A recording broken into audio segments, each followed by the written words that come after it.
Ուսանողական միության մեր ընկերները ինձ խնդրել են, որ այսօր խոսեմ այն մասին, ինչպես ընկեր Արթուրին էին խնդրել, թե ինչ տվեց ուսանողական միությունը ինձ։ Ես իմ կյանքի գրեթե 6 տարիները անցկացրել եմ ուսանողական միությունում։ Ընդ որում անցկացրել եմ ուսանողական միությանը կապված լերով բառիբուն իմաստով ամենօրյա ռեժիմով։ Բայց խոսել ինչ տվեց ուսանողական միությունը իսկապես հեշտ չէ, եւ ես որոշեցի հարցը վերաձևափոխել եւ խոսել երկու կարևոր հանգամանքի մասին, որ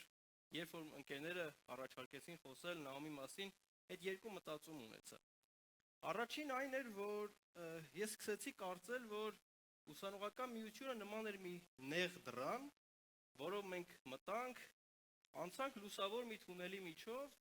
այդտեղ կազմակերպական, քաղաքական, գաղափարական դաստիարակություն ստացանք, օգտվեցինք եւ այդ թունելի վերջը արդեն հսկա մի դարպաս էր։ Մի դարպաս, որը մեր առջև բացում էր լայն հորիզոններ, մեր առջև բացում էր բազմաթիվ լայն ճանապարհներ եւ ուսանողական միության գոնե մեր շրջանի եւ համոզված եմ դրանից եւ առաջ եւ հետո ընկերները իրենց նախասիրություններին համապատասխան կարող էին ընտրել թե որ ճանապարհով գնալ։ Սկսած հայ օգնության միության աշխատանքներում ներգրավելուց մինչև համազգային, սկսած ներքին քաղաքականությունից մինչև արտաքին, սկսած արևմտահայերի հարցերի ուսումնասիրությունից մինչև հոմենտմեն։ Եվ ուսանողական միությունն դարբնոցն էր, որ այո, մեր կուսակցությանը տվել, տալիս եւ դեռ տալու է պիտանի ընկերներ, ովքեր որ օժանդակելու են դաշնակցությանը իր 3 դարերի վրա երկարող երթի ընթացքում։ Մյուս հանգամանքը, որի մասին մտածեցի, դա այն էր, եւ սա երբևէ բացառիկ է ամբողջ Հայաստանի պատմության մեջ, հատկապես կուսակցությունների, քաղաքական կազմակերպությունների։ Դեռևս այն ժամանակից իմ մտքում մի գաղափար կար, որ մի միտք էր